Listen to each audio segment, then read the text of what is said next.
on, everybody? Welcome in. Dennis 50 in here on this Tuesday, November the 1st. It's great to be with you here on the Maize and Blue Review. Good afternoon, Michigan football. And we are here every weekday at 1 o'clock talking about the latest in Michigan sports. And there is a lot to talk about. I say that every day.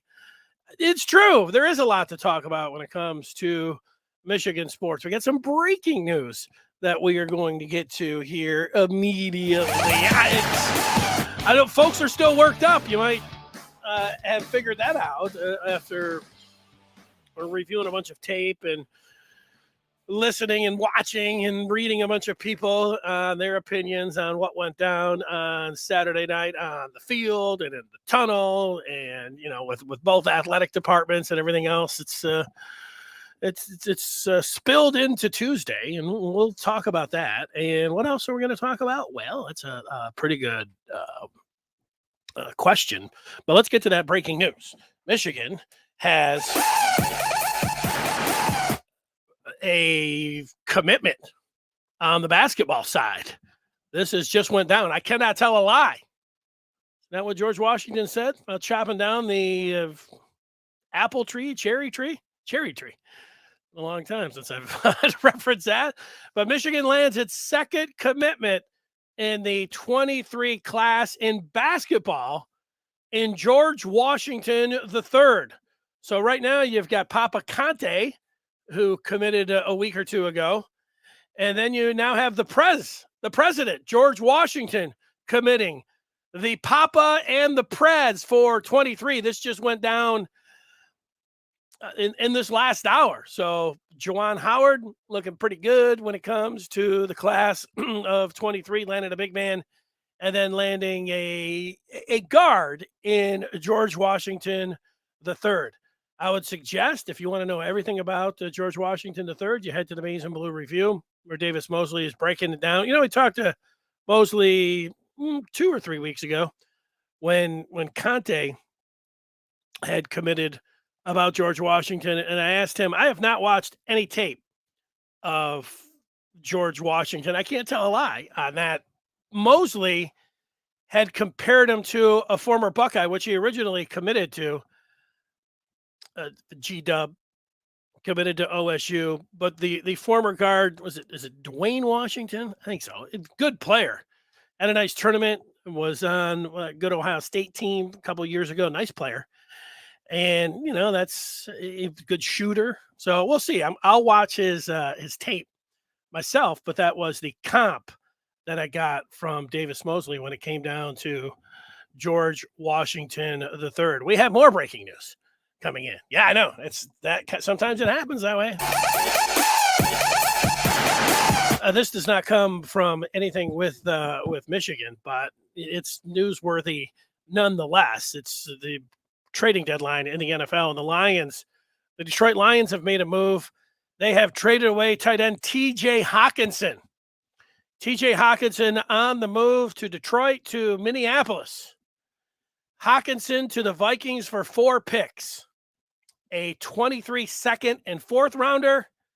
And then in 24, the Lions scoop up a 3rd and then a 4th round conditional selection from the Vikings. My immediate reaction to this trade is that it's good for both teams.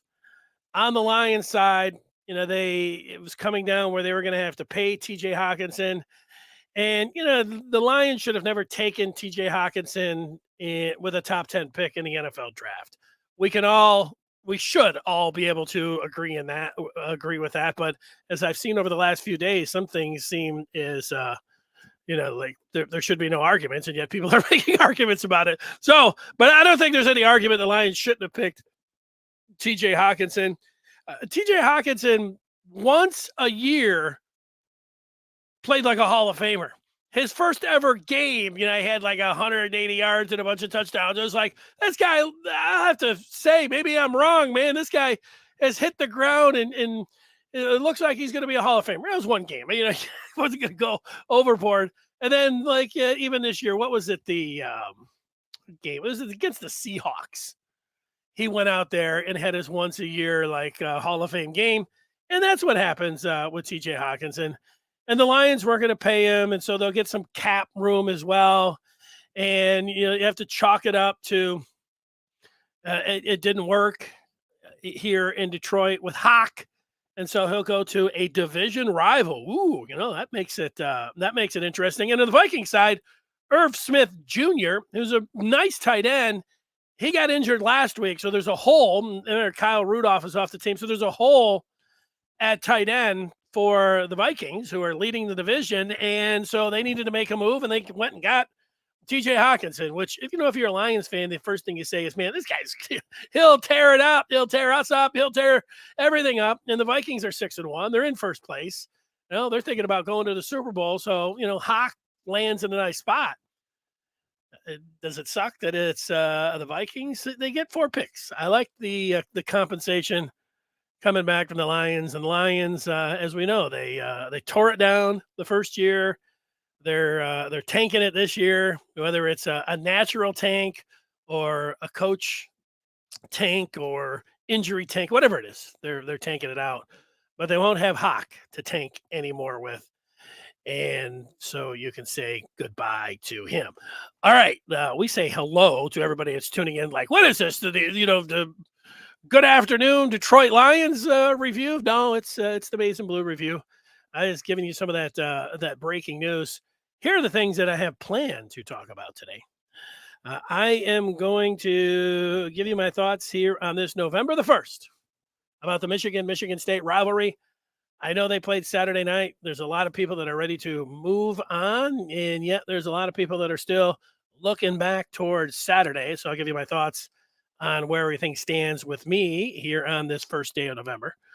You may have heard that the college football playoff standings, the first one, that Tuesday nighter, they'll have that going tonight. And if you're a Michigan fan, it's, every year you say, what do you say the same thing about this? Oh, this is too early. This doesn't mean anything. This is just made for TV. This is all a bunch of, hypotheticals and just some stuff to talk about college football. True.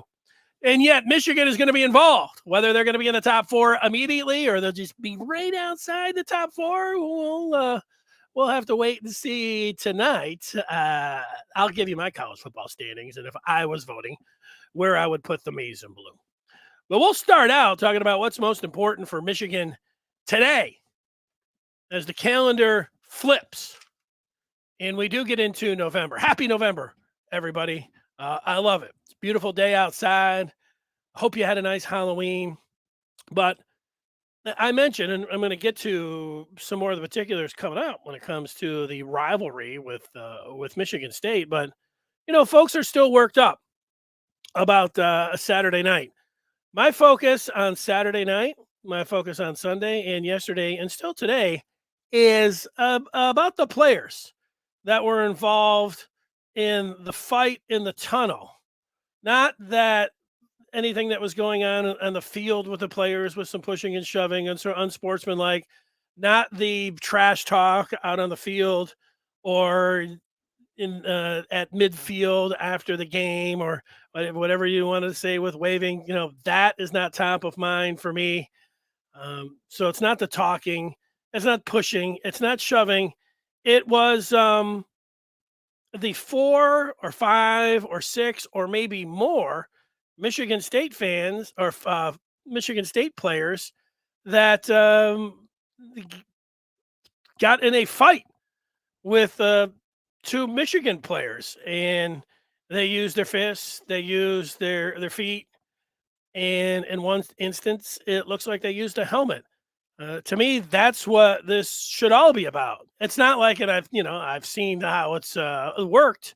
It's not like, yeah, that was wrong, but what about this? It's like, wait, no, this is the story. Talk about the game, you talk about the game, but when it comes down to what happened inside the tunnel, that should still be the focus. And Michigan State did suspend 4 players, and there's been more video and more tape released since yesterday to take a look at, and people are really I have to tell you that I'm a little bit exhausted from analyzing tape and what does that say, number 4, is that a helmet, whatever. I do realize, I mean, if it was coming down to me, if it was my job to, dole out the punishment, I would have a different approach on this. And you'll have to look at on the Maize and Blue review on this very channel, Stephen Toski, who is a video wizard. And he's very good at stopping the tape and drawing arrows in circles and then, rewinding it and then taking a look and following the different players through. He does an exceptional job at it. I mean, he is top notch. I don't know if anybody, he's like a modern day Zapruder film, analyst. He's excellent at it. So you might want to check that out if you're really interested in that looks like that player or whatever else. But just it feels to me like that there's going to be some more suspensions coming for Michigan State players. I'm expecting at least one or two more players to be suspended, and maybe up to 4. And I keep seeing people claim, and I can't say it because I see it in the film, but again, I looked pretty quick, and it didn't jump right out to me like number 4 and number 1, their involvement. I don't know if people are piecing things together and then looking at this angle and kind of like you do out on the field when it comes to a review saying, look, this guy was right there. I don't know, but I do think that feels like the latest, that there's going to be a couple more players, and that, keep an eye on number 1 and number 4. And those are big time players. I mean, those are starters, and, that's something that, to keep an eye on. But again, I can't say that, even though I think that I've seen all the film, that I'm 100% like, oh yeah, if I was, calling the shots, it'd be out. And one thing, like, people want, and I know this is Tuesday, so it's not really a rush to judgment. The 4 players that they saw apparently looked like it was clear as day, so they were able to suspend, those players. Just because that they're, they have not come back and have ruled out or suspended additional players today, that doesn't mean that they won't. And let's get this going, like, I don't know, the wheels of justice and the video. Let's see. I'm going to let that play out until the weekend. If we're sitting here on Friday and people are continuing to say, look, this is as obvious as, the day is long. Here's this player, here's that player.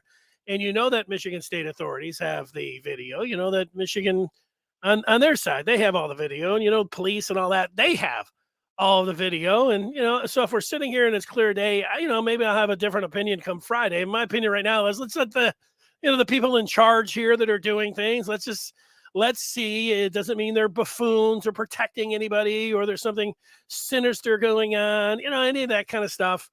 When it comes down to these suspensions, making sure they do everything, their diligence when it comes down to it. We'll see. Now, I don't know what you think of that particular approach, but that's how I see that. Now, when it comes to today and what's most important for Michigan today, well, Michigan is 8-0. You may have realized, and it does make that college football playoff show is trite and as early as it is, still interesting if you're a Michigan fan. Everything's interesting if you're a Michigan football fan right now, because they're in everything. Any conversation that you want to have about football, Michigan is there. About beating Ohio State, about winning the Big Ten, about going to the college football playoff, and not just going to the college football playoff, but the possibility of getting to the championship game. And yeah, the possibility of winning a national championship. That's the most important thing if you're, for me, a Michigan fan today. You want to because it's entertaining to you, or you want you can't believe what's going on, up in East Lansing, or with this particular person that's in the media or whatever else. Hey, people get their entertainment in different ways. And as far as the team, I feel pretty good about the team when it comes down to Jim Harbaugh and his strengths as a head coach. If I had a long list of, this is what I think he does well, I think he does well. I think he gets his team focused on the game at hand, the practice at hand, the period that they'll be in practice and what they're looking at. He's very coordinated when it comes down to those sort of things. And when you listen to the players on the team, they say the right things. So they're always like you get into a college football season and you're going to have Michigan football fans, they're going to be a little nervous. Like they're not playing. Like the players are excited. They're going about their thing. They're in this. I mean, they'll be as engaged as you could possibly be. They're playing for a championship, but for fans and the media, we got other things to do, like to pass the time. Maybe you don't like baseball and you're not going to watch the World Series. So you're already you're nervous about Rutgers coming up on Saturday. Michigan's overlooking them. There's been way too much talk about the tunnel. And you can work yourself up into a frenzy. And there is a little bit of a point to that. Like nothing like this that happened Saturday night in the tunnel has ever happened in college football history. So, you are into some, certainly there have been, guys that, and, we've seen in the NFL, some helmets swinging out on the field. Certainly, what was it? That one duck, LeGarrette Blount, punched a guy right in the face. I mean, we've seen that, but any kind of this is called an attack or assault, which went down after the game off the playing field. This is unprecedented, so that it could affect Michigan as it applies to their game on Saturday night. I get a little bit of that thing because you don't know, you don't have anything to say. Well, they'll just lean back.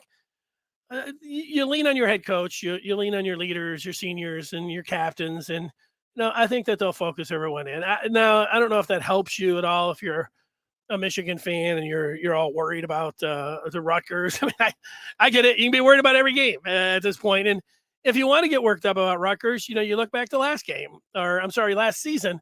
And I remember, last season, Michigan at the half, they're up 20-3 on the Scarlet Knights. And, things are looking pretty good, up 20-3 at the break. But then Michigan, I believe their first 4 possessions of the second half were 3-and-outs. And Michigan didn't score any points in the second half against Rutgers last year. Their first 3-and-out that they had, they got a good punt return from AJ Henning, and so they were in Rutgers territory, and they had a 3rd and 13, and Michigan ran the ball. They turned around and ran the ball on a 3rd and 13. And, people were like, what the hell's going on? What's this ground and pound? And then there were 3 more possessions after that. They didn't run it every time on third down. McNamara was a little bit off on this one, a little bit high, a little bit short, but, they needed a play down at the end. And, that was a grueling game. So, yeah, I mean, like, does Michigan getting shut out in the second half and having to hang on against Rutgers at home and all of those 3-and-outs, does that mean anything towards this Saturday? Yeah, it means that you better make it a business trip to Piscataway. You better not think if Michigan, let's just say, and this is where I think they're going to be, I think there'll be 4. They could be 5, but there'll be 4 in that college football playoff, whatever. They're like, man, we're in college football playoff. Let's look ahead to Ohio State. We got this. The Rutgers is terrible. If they're thinking that way, they could be in for a tough game. In all of these games, you get to November and you're playing for a championship. And if you're a fan, you're going to be nervous about all these games because, like, every step that you take, being able to beat Michigan State, however they did and everything else, that's huge. I mean, rivalry games are dangerous. Michigan came out on top. Well, they weren't perfect, but they came out on top. A nice notch in their belt. They're undefeated. They're playing for those big rings. So, yeah, getting a little bit nervous about Rutgers. And then, the other games, if you want to get nervous about Nebraska. Michigan gave up 29 points in the second half to Nebraska last year. And Michigan needed that big play from Brad Hawkins at the end and a strip to end up winning that game. So what does that tell me with Rutgers and Nebraska, games that Michigan is going to be a big time favorite against both of them. Like, should they just smash them and this game's going to be over by half? That's what you would like. But what it tells you, if you look back, last year Michigan had a championship team and they didn't score at all against Rutgers in the second half and had to hang on. And they needed Brad Hawkins to make some big play. And, they damn near gave up 30 points in the second half to Nebraska. That game for about 10 minutes, it felt like Michigan was going to lose that game against Nebraska.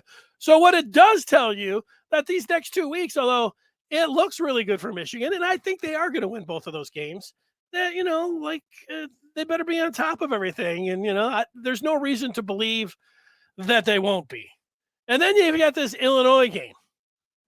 And the Illinois game is much more interesting than it was certainly in the offseason looking at. Brett Bielema, people are even talking nice about Big Brett. Like, hey, he's doing a hell of a job. I always liked him when he was at Wisconsin. Yeah, he crashed and burned to the SEC, and he liked the fried chicken down there in Little Rock a lot, or wherever, down there in Arkansas. Yeah, I got a lot of family and friends down in Arkansas. A lot of Hog fans. My niece is actually at Arkansas right now. So they always had a lot to say about Brett Bielema. And that's just like, I don't know that Brett, I do know, I can say that the fried chicken is really good down in Arkansas. And, in that he liked it, is a strong possibility. That's what everybody was saying down there. I mean, that's very much in the rumor category. So what? People love Brett Bielema, what he's doing up there in Illinois right now. And that Michigan has Blake Corum, who's a Heisman hopeful and is right up there and, has a chance certainly to go to New York. But Illinois right now is ranked 14th, and they've got Chase Brown, who leads the nation in rushing with 1,208 yards. Blake Corum is fourth on that list with over 1,000 yards at 1,078. So that's what I think is, for me, top of mind for Michigan as we sit here heading into November, looking at those next three games. And then the Ohio State game is there every week. I don't know if every week, these last couple weeks, Ohio State, Penn State. I was watching that game really closely like everybody else. Like, okay, look at what's going on. The week before, the bye week. Ohio State, Iowa. I was very interested in that game. Iowa getting out and scoring the first touchdown of the game. They're up 7-3. It's like, ooh, let's see. And, so keeping an eye on the Buckeyes. Buckeyes are, playing Northwestern this week. I think I'm going to. I haven't done this all year long. I'm going to skip the 12 o'clock window on Saturday. Skip it. 3:30, I'm going to be there. 7:30, of course, I'll be there for Michigan Rutgers. But I'm going to skip that noon window. I don't know what I'm going to do yet. I had to find something to do, but I'm skipping the noon window.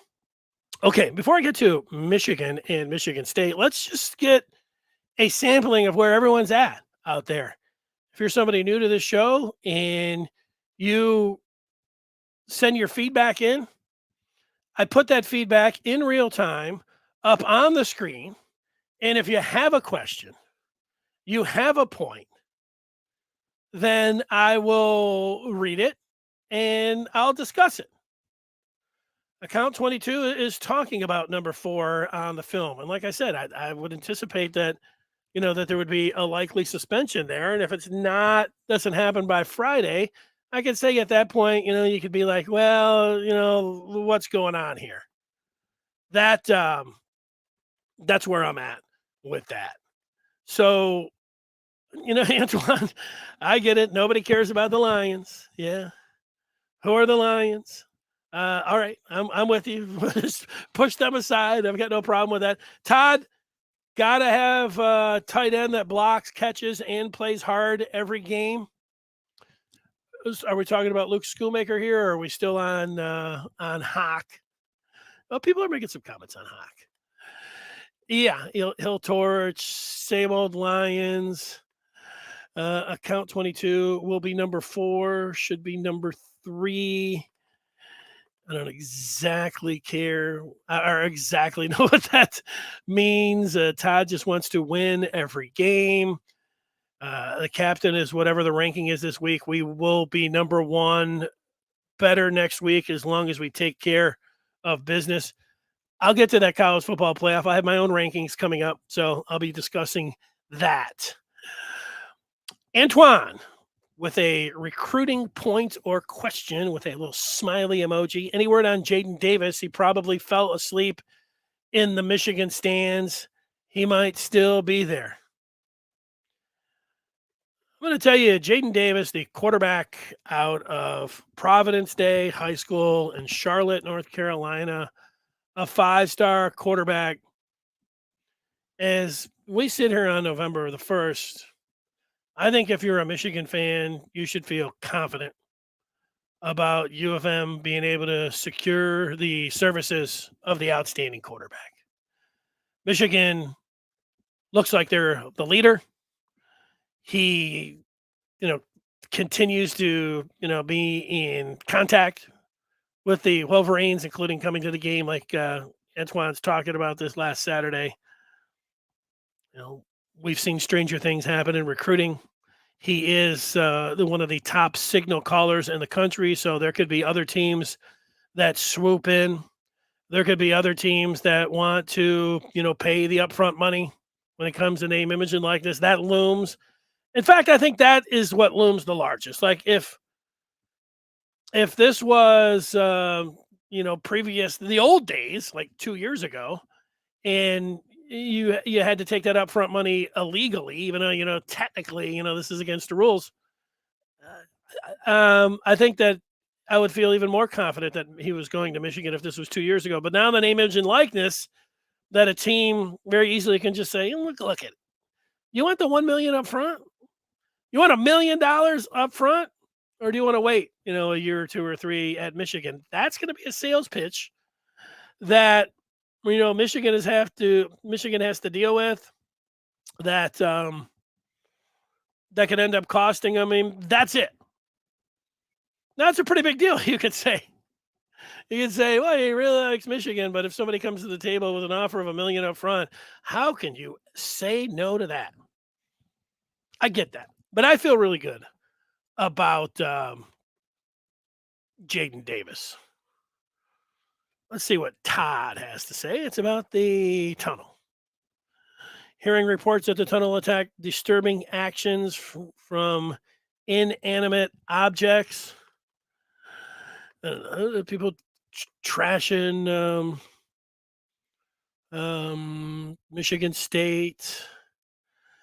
Yeah, if you put things like, I realize that people like other people's podcasts and other people in the media, but enjoy it all you can. I'm just not really going to respond to.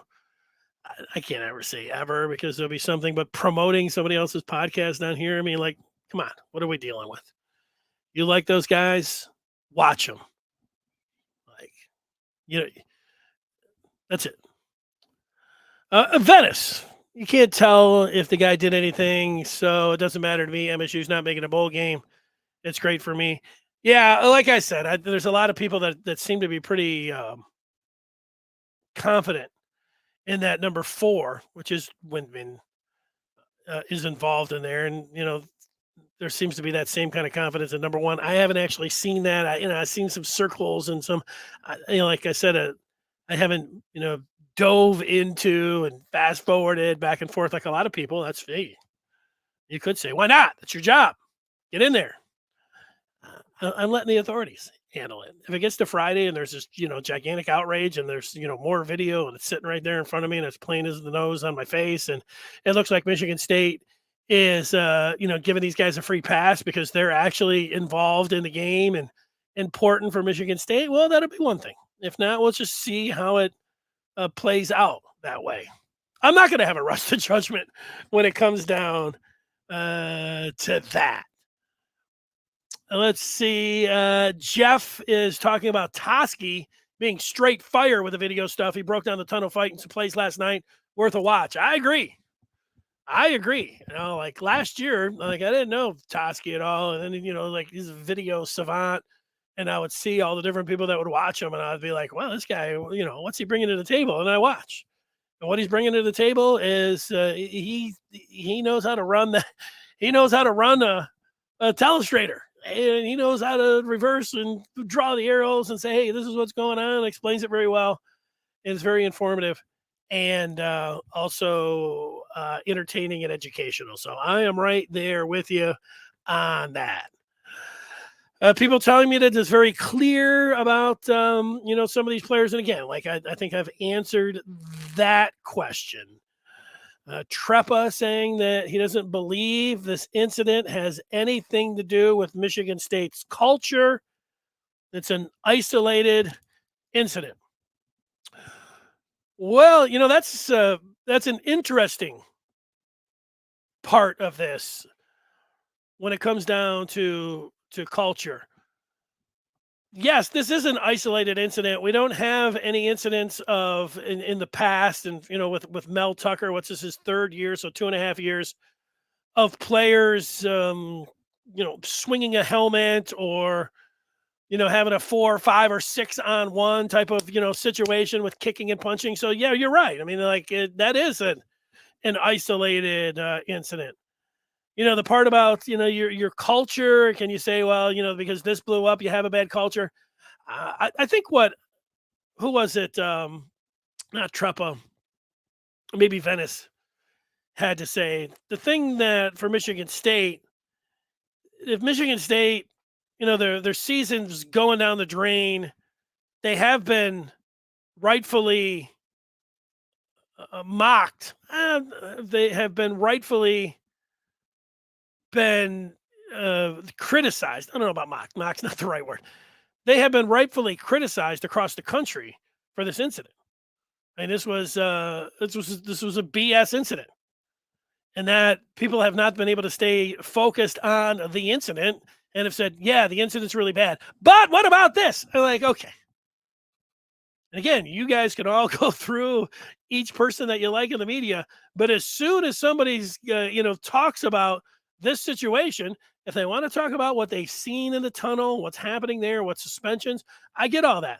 But as soon as you get to yeah, this happened, but what about this? As it involves to like, oh, this is what started it.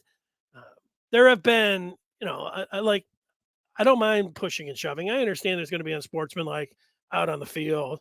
I understand that there's going to be trash talking and all of that. I mean, like we all see that, and a lot of people like that. Like they think that is great. They like the war of the words. Heading in the bulletin board material. There's a lot of people that can't get enough. I mean, this entire week was billed. I'm sorry, last week was built as hate week, but people then they get down to it like, well, actually, we didn't really mean that. We didn't really mean, we meant on the field of play. What did it mean afterwards? But let's stay on point here. People are having a hard time staying on point. All of that other stuff. If I had to put 10 or 20 things that that Michigan with Jim Harbaugh, and you could say, oh, look at these guys, look at their culture. Well, I could do the same thing with Michigan State. And if you're a Michigan State fan or in the media, sometimes those lines are blurred, you can't even tell. It's the same thing with on the Michigan side. They'll talk about all the Michigan State stuff. Wow, what a bunch of losers, and look at that call. And then they're doing the same thing, when really, when it comes down to the game and the rivalry, you get a lot of that kind of stuff here. This is something completely separate from all of that, and 1 + 1 is not equaling 2 when it comes down to that. Anybody that's trying to make that particular equation to come out with, that's why this is happening is, is blurring the lines a little bit, and, self-serving and whatever, do whatever they want. So there we are when it comes down to it. Okay. One more from Jeffrey here before we move on to the next point. And that is Jeffrey saying every step they take toward a championship, there's more on the line. So I'm more nervous every week, regardless of the opponent. And Jeffrey, I completely understand that. I do completely understand that. The further you go, it's like that. It reminds me, and right now it's kind of like the NCAA tournament because, you just have these games and, you win a couple. Next thing you know, you're playing for everything. The further you go, the more exciting it is and the more you have to lose, and then the more that it hurts because you buy into, like, things like, and we do this with all teams that you like, heading in. There weren't many people talking about an undefeated, a few. There weren't many talking about an undefeated season. And if you had to sit back, and just look at Michigan and undefeated seasons, one in, what are we talking about, 70 years. It doesn't happen, all that frequently. It's very hard, to go through the whole thing and be undefeated.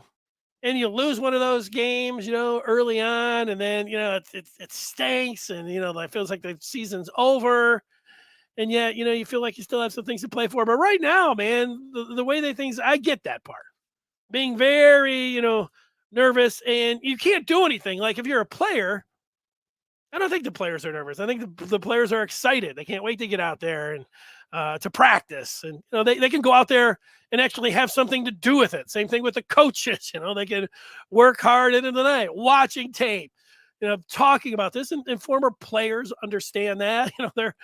They get that people are nervous, but they're like, look, the players every day, they're involved, they're engaged. I mean, this is exactly the situation that you want and that you hope for. And I can say this, Jeffrey, I don't know how old you are.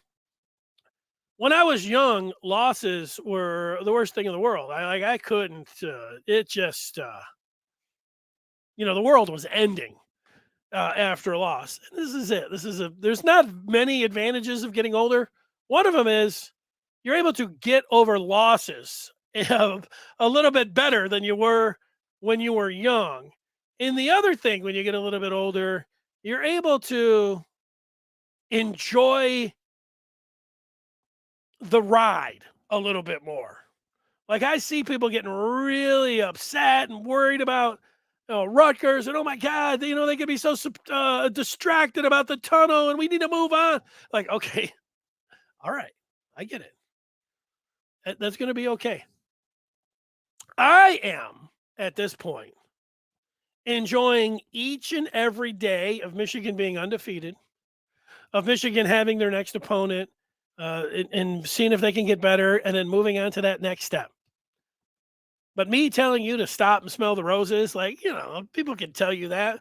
People tell me all the time about it, and I know how to lose weight and how to start taking that journey, and yet you got to be able to do it for yourself.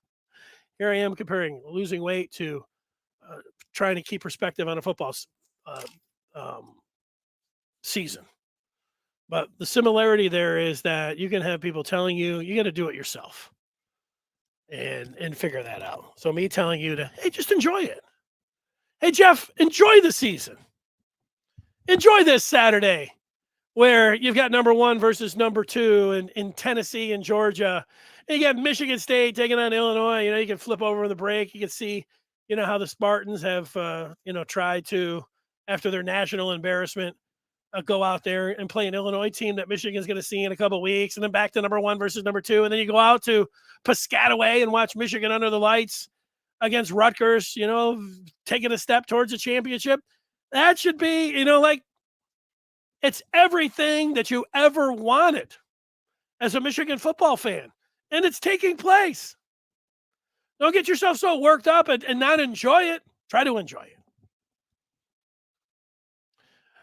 Can you enjoy this particular segment? It's the Michigan State rivalry. You already say, wait a second, I thought you said we're not going to talk about that.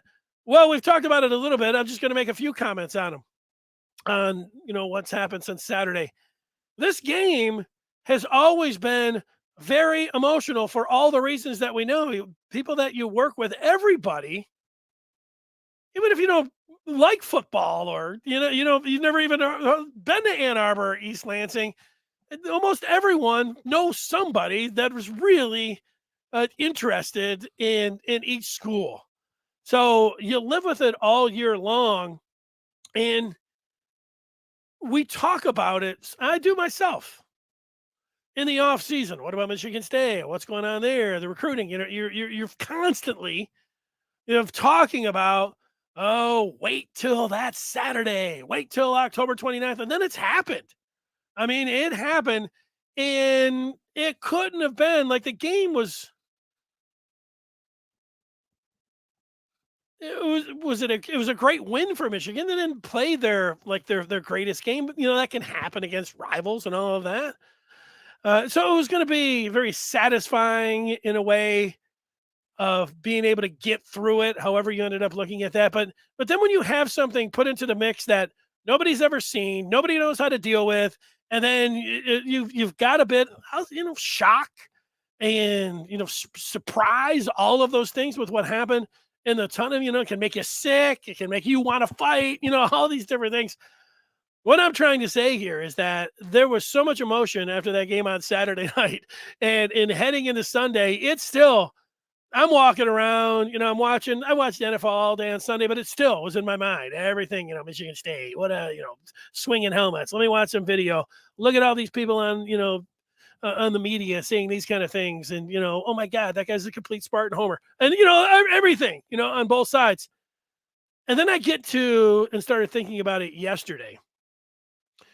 Now, you're watching and or listening to a podcast that I'm doing, and I definitely appreciate that. I watch and listen to a lot and read a lot about Michigan and college football. And almost every show that I watch on TV or podcast that I listen to about college football or anything that I read about college football on Monday, almost every show has a feature that is dedicated, and they all call it almost exactly the same thing. They call it Overreaction Monday. Let's completely overreact because, fans are so emotional, and then they get to Monday and they're saying crazy things.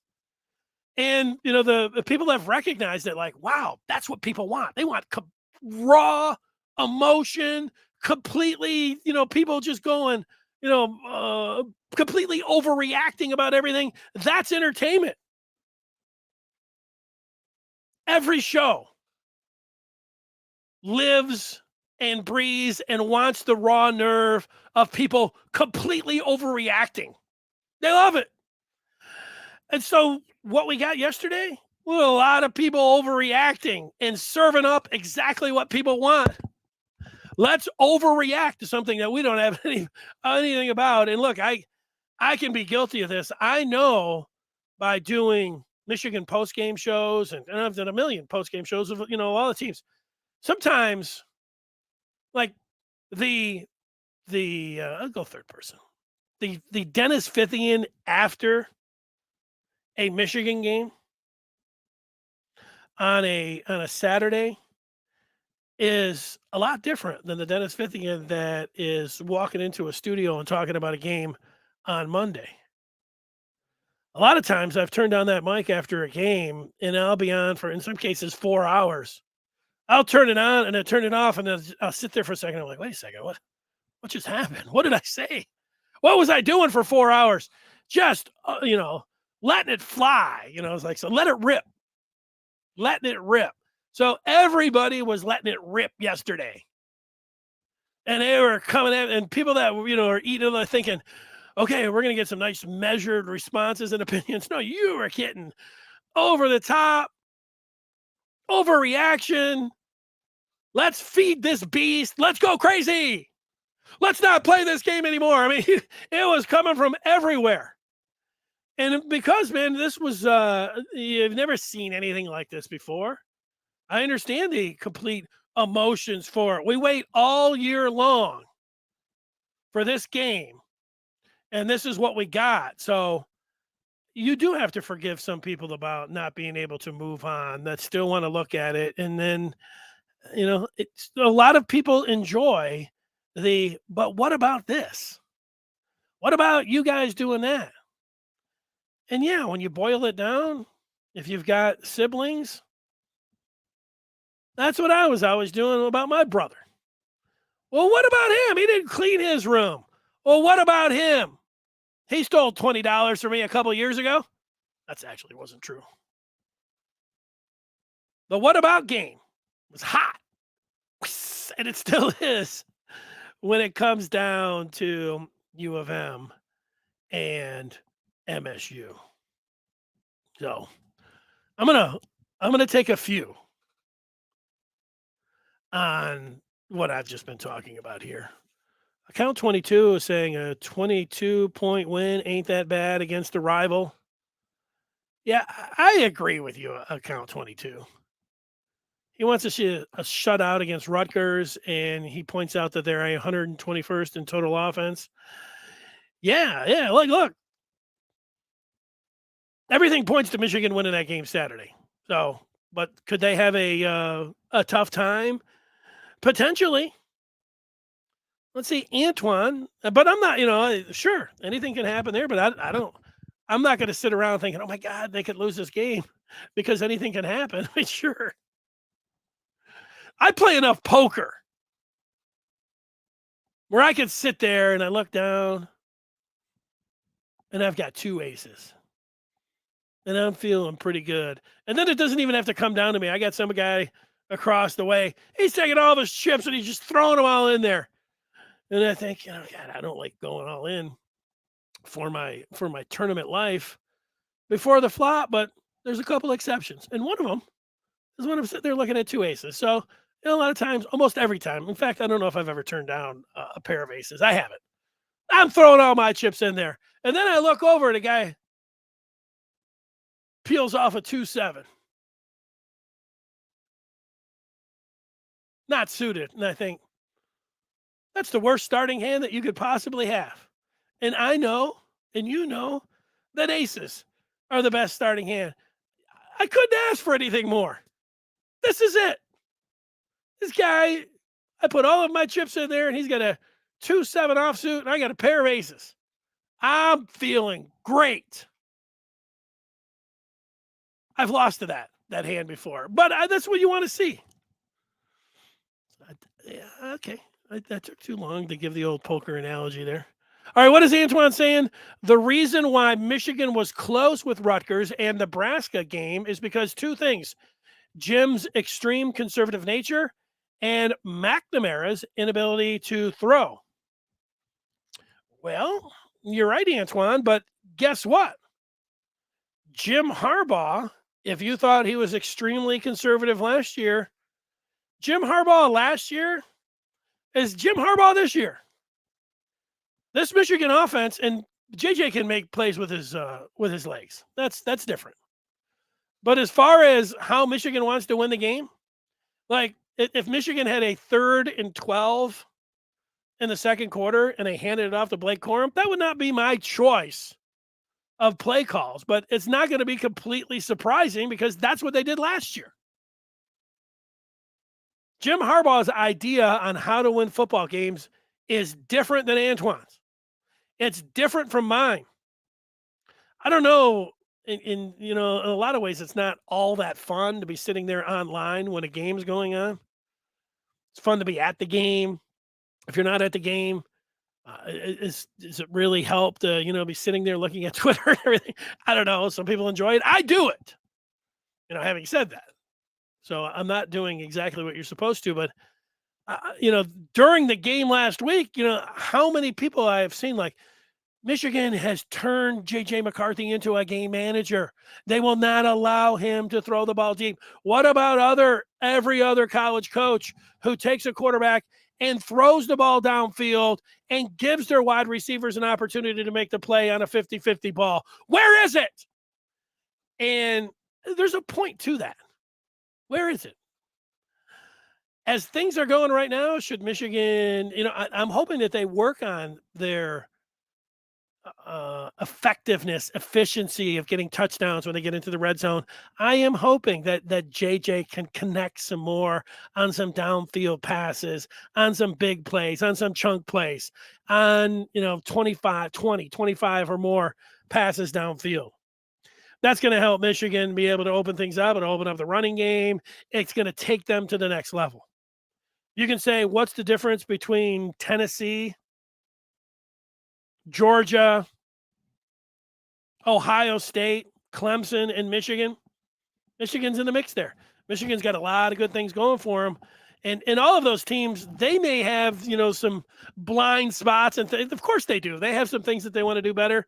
But Michigan's, we know what it is.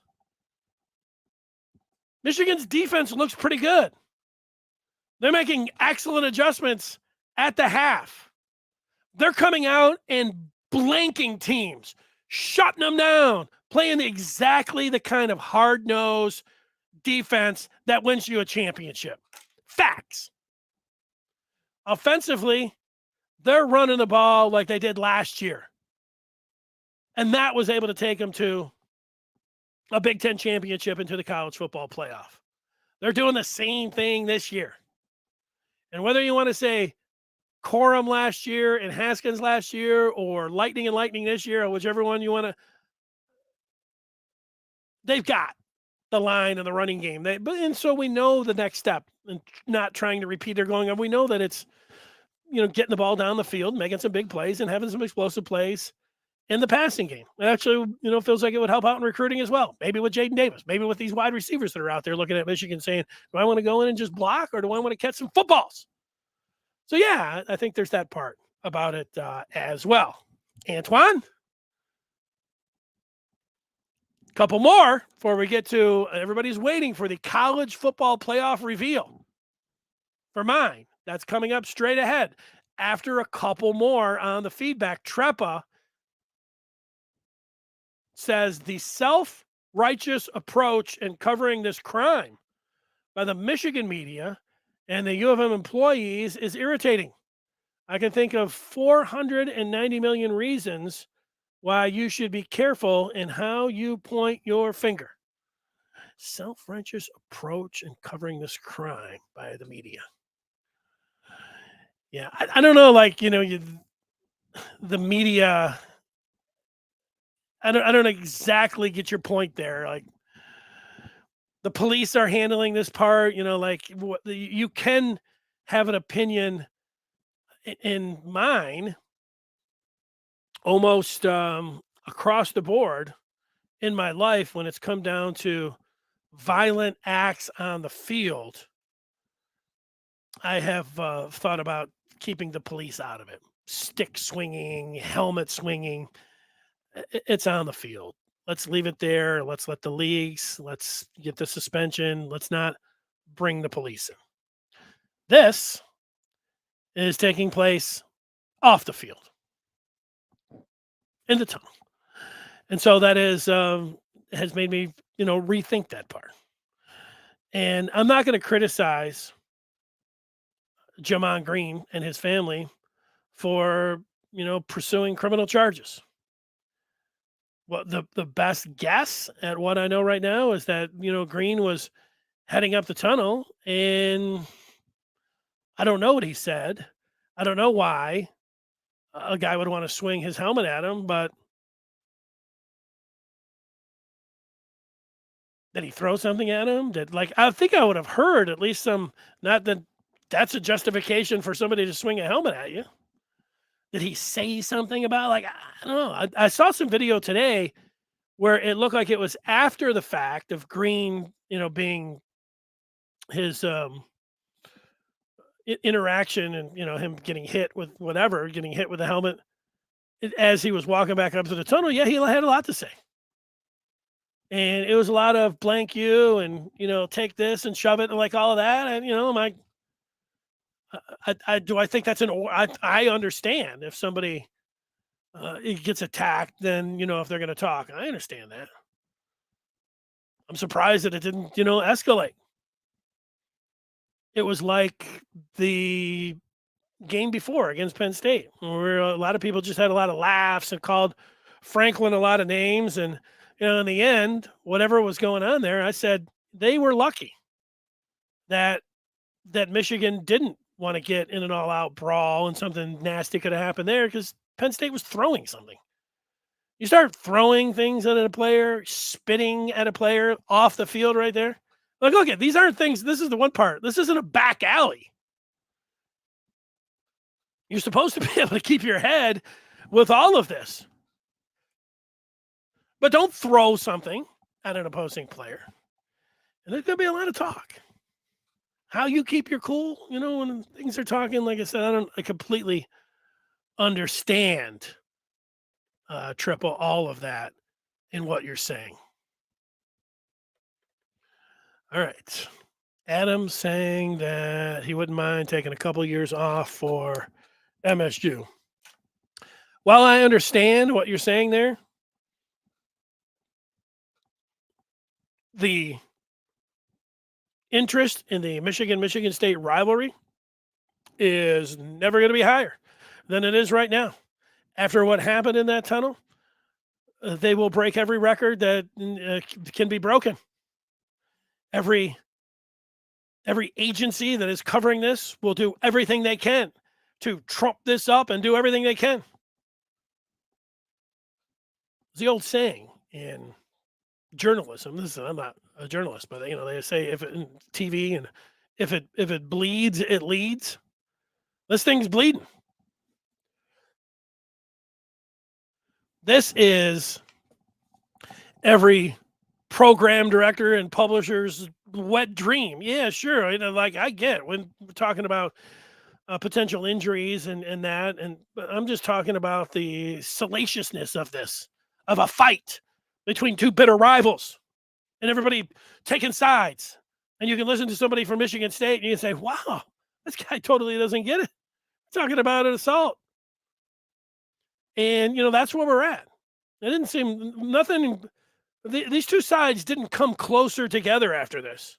You always say well, hopefully you'll have this can be educational and, everyone can learn from this and, maybe both sides can understand it's not all that big of a deal. Let's kind of, this is competition. This is sport. Let's work towards more sportsmanship. I haven't heard anybody coming out saying anything like that. It's been more like, F you, and it's your fault, and we know what happened, and we'll deal with that, but this is all going on because of you. That's what I have, that's been my take on it. It's not been like, let's come together and work on this and, with the teams, and let's show some sports. No, there's been none of that. There's none of that going on. All right. So they're not taking. Take it from me. They're not taking this game off at all. They're going to be doing the opposite. In newsrooms and radio stations across Southeast Michigan, they're going to have a countdown clock to this game. Revenge for the attack in the tunnel of 2022. That's how it's going to play out. TMZ is very popular. They're going to TMZ this thing up for 23 as much as you possibly can. You better believe that. You hear anything else that I've said today, hear that. All right. That's what I have to say about the rivalry today. Getting worked up. Now, my college football playoff rankings for November the 1st. I have Georgia number 1. I have Tennessee number 2. Now, I realize, just like you, I've got the first 4 teams up on the screen, and they're all undefeated. Actually, all 6 of the teams I have up on the screen are undefeated. I had Tennessee last week. Could I make a case that Tennessee has the best win and they should be number 1? Yes.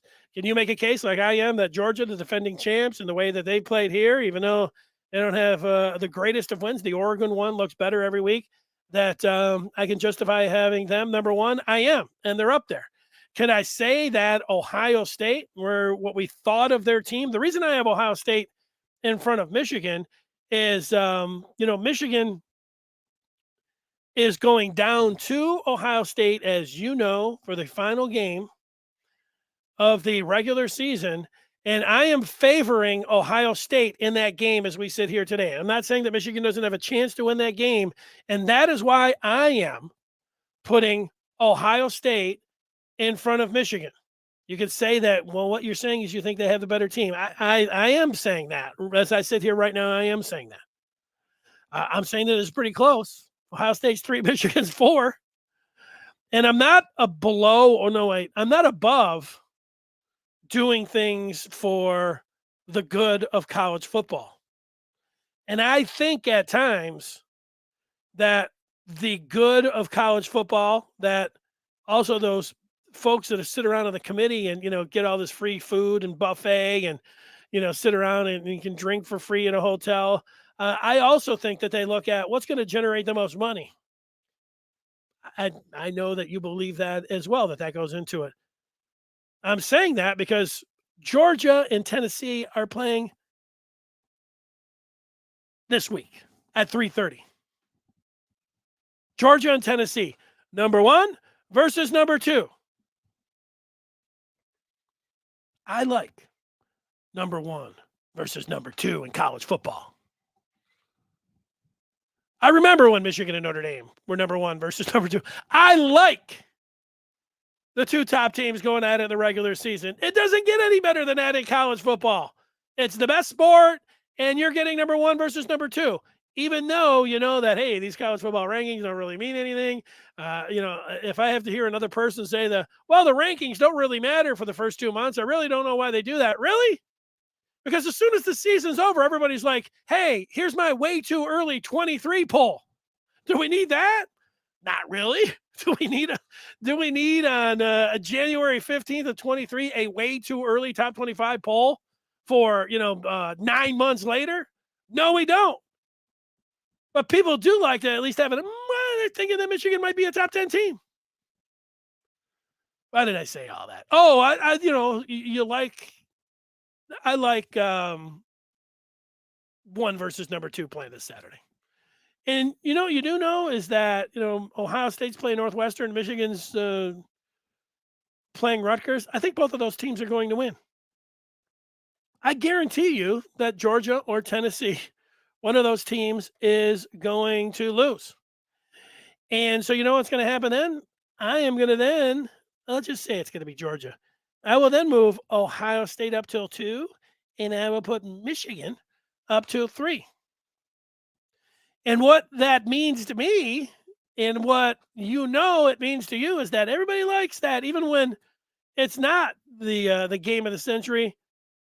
People really like the Michigan Ohio outside. We like it, and Ohio likes it, but people outside of Ohio and Michigan, they really like the Michigan rivalry, Michigan Ohio State rivalry as well. They really like it if these. It's number 2 versus number 3, or maybe it could even get up to number 1 versus number 2. It's tracking to be number 2 versus number 3 right now. That's game of the century type stuff. I guess game of the century 2.0, because 2006 was the game of the century. Game of the century 2.0 is happening on November the 25th, if Michigan and Ohio State are able to take care of business, and I think that they both are going to take care of business. Should you be upset if Clemson is in front of Michigan? I don't think so. You will be, but and so will I. What you can say is, I don't think Clemson's quarterback play is all that impressive, and but if you do look at who Clemson has played, you can make a case. Now, who knows? Heather Dinich, she's going to be voting for Oregon, in the top 4. So there's always some curveballs. And somebody like Heather Dinich is out there that Oregon's lost a game. She's like, I don't care. I'm looking at that strength of schedule, or FPI, and I work for the SEC network, so I'm going to put Alabama and I'm going to put Oregon. I'm going to put them because I like to stir things up a little bit. I don't like. Does it really matter if Heather Dinich is putting Oregon in front of Michigan? She'll get a little blowback from it, and we'll go from there.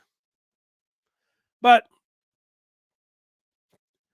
what's going on? So I'm watching the World Series, but the college football playoff vote will come out a little bit before that. So there's the evening. That's how it's going to go.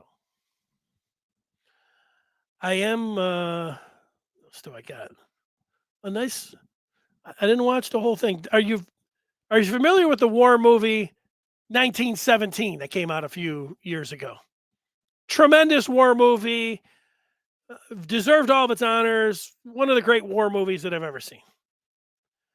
Last week, I saw that Netflix had a war movie out called All's Quiet on the Western Front. which I thought was already a war movie from back in the day, so maybe it was a remake.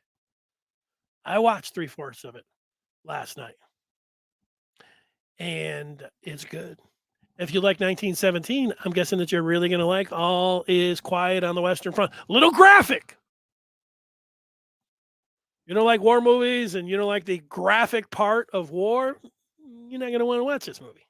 But if you like war movies and you can deal with some of the war gore that goes on with it, this one might be for you. Now, I haven't watched the last, I think I got about 50 minutes left in it, but up to this point right now, excellent, excellent film. All right. Let me take for people that are listening on the podcast, I just went through everything and you're like, well, who the hell are you voting for? I didn't say everything. I got Georgia at 1, Tennessee at 2, Ohio State at 3, Michigan at 4. Told you the reason. I've got Ohio State in front of Michigan. I've got Clemson at 5 and TCU at 6. So that's it. Okay, yeah, let's see. People are talking recruiting and everything else. Just see. I'm going to get down here to the bottom. A lot of feedback. Some people, get blank them. I'll just leave that one on the chat. Leave that one there. A lot of recruiting talk. Clifford went for 370 on them. What are you talking about, Rutgers? Or Ohio State, maybe you're talking about, because they just played the Ohio State.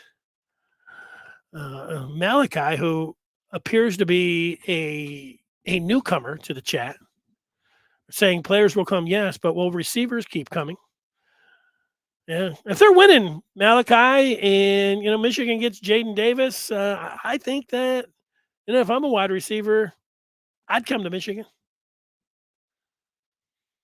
A little known fact, I don't know if this is a fun fact or not, but there was a time in my 20s when I first was rolling out, your passwords, that Malachi was my password. I say that now because I don't use Malachi as my password. And it was what was the book that I got, Malachi? I don't think I spelled it actually like you are. I'd have to go through. You go through it so many times and you spell it out. What was I don't remember the book. I do. It's right on the tip of my tongue. So I could sit here for a minute and probably grind it out. Life of Pi is the book. I think the guy's called Malachi in there. That's where that came from. Oh, sit around guessing people's passwords. I bet there's a lot of Michigan type passwords from all the people out there. Like, let's just go through a couple. I know I'm running long, but hey, come on. You don't like fun and games with passwords? Go on. Go somewhere else. Todd, the Michigan fan, I'm going to say that his password is Mike Hart 20 $. How'd I do, Todd? Antoine, I am going to guess that his password is JJ Dynamite ! Venice's password is going to be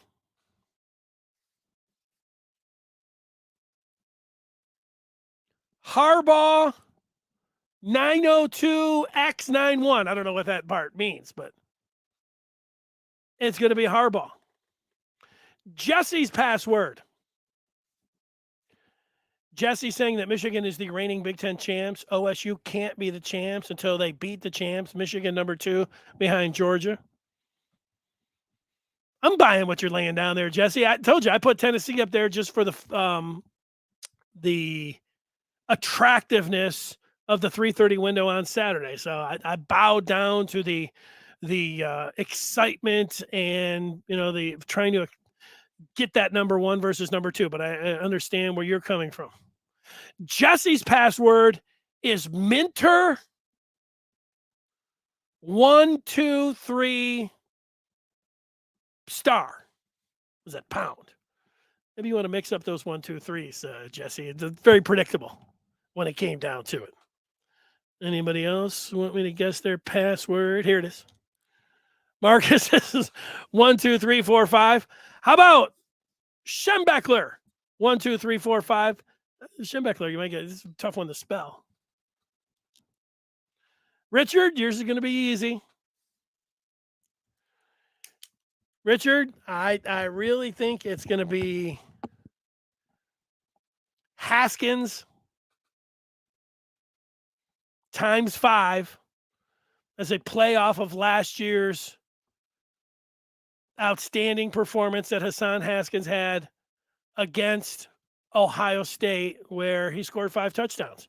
Haskins, 2 S's, maybe make one of the S's a $, times 5 for the 5 touchdowns. And that's, you know what? That's a nice password, Richard. He's like, I'm about to get hacked. LTMs. LTM, let's toast the media. I'm going to say that LTMs is Wojo 2022. He's toasting the media. He's a fan of that media. Todd is changing his password to Tunnel 12th Man. It's very very up to date, on your password there, Todd. I mean, if there was a part, like I change my passwords every then I go through and change all of them. But the last job I had, every 3 months they want everything. And it's so like, I get a nice one, I get a nice groove and everything else, and then 3 months later they want another one. I'm like, I got to go to another password.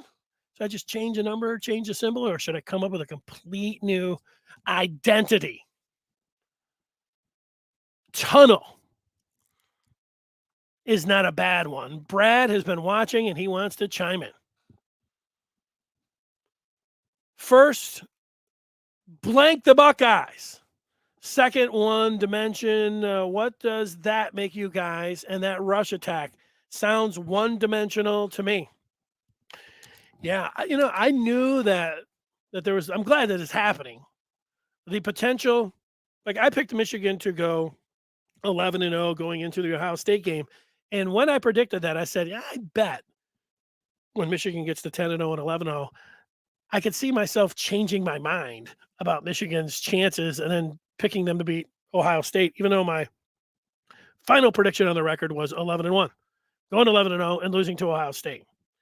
Each and every week that I have watched Ohio State play, I watched them play against Notre Dame. That game was a lot closer. I didn't like. I was thinking, ooh, this is not the C.J. Stroud, Smith and Jigba show that it's fireworks all over the place. Oh my God, how are you going to stop that offense? Harrison is a monster. All these things. It was a lot closer game.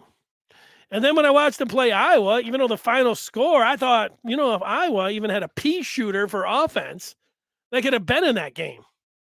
Penn State had a real opportunity to turn the ball over to my. If you take the ball and just throw it to the other team, and maybe block that defensive end. Who was that dude?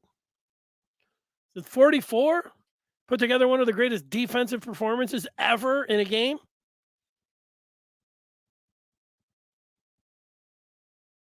I just remember that Chris Spielman had like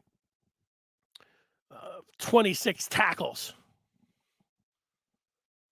against Michigan. I remember watching that game thinking, this guy's a hell of a player. Lions picked him. Who's the Lions player that they picked in the second round out of BYU a couple years ago? That guy had the Kyle Van Noy.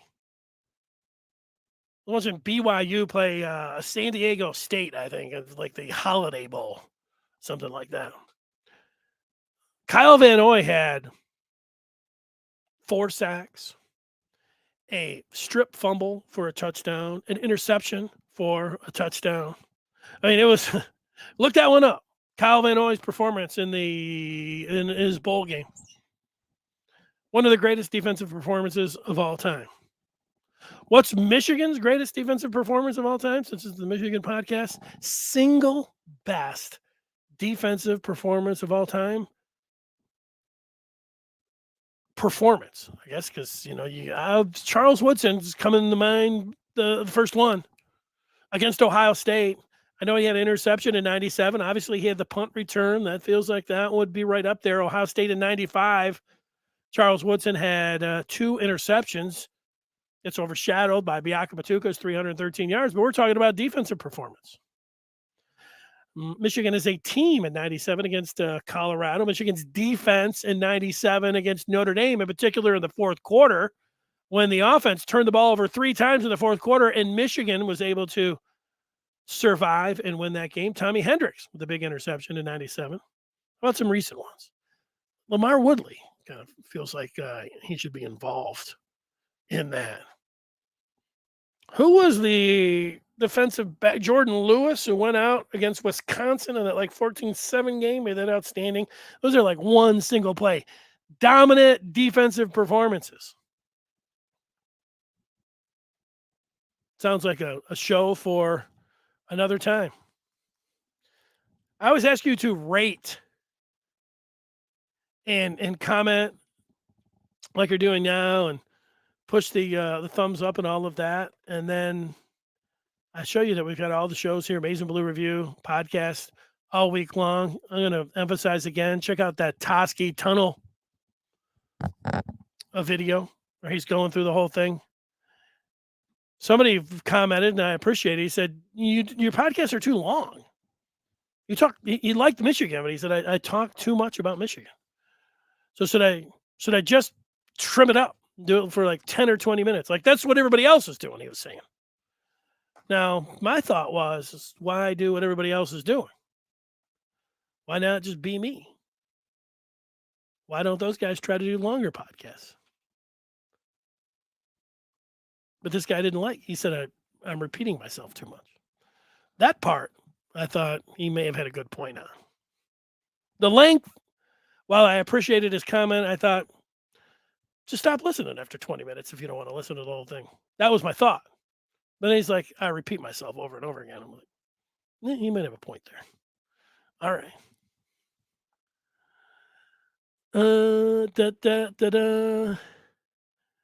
Let's see what Antoine has to say about it, this being too long. You're fine. If the stream is too long, do they like any other person do? Leave. That's right. Ooh, Ty Law. Charles Woodson. Todd. I have to admit that I also had Woodson for a long time as a, speaking of passwords, outing myself.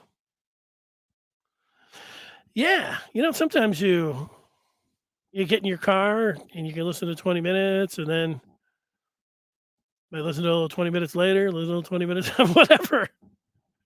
Maybe you work outside, you can listen to the whole thing.